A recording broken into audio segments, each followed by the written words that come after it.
Welcome to the Slop Farm. Enjoy the video.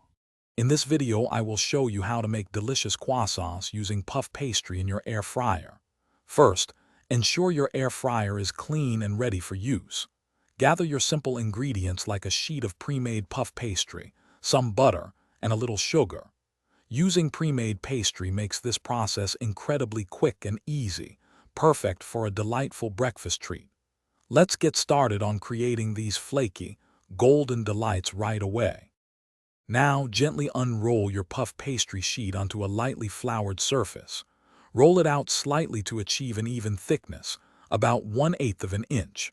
Next, cut the pastry into long triangles, which will form the classic croissant shape.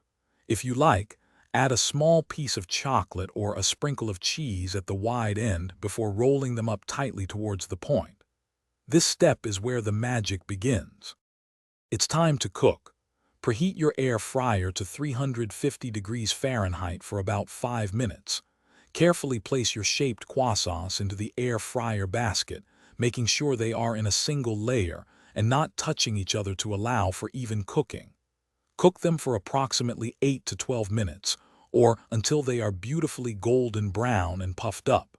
Keep an eye on them, as cooking times can vary. Once your croissants are perfectly golden and flaky, carefully remove them from the air fryer.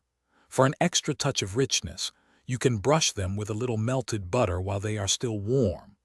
A light dusting of powdered sugar adds a lovely sweetness and a professional finish.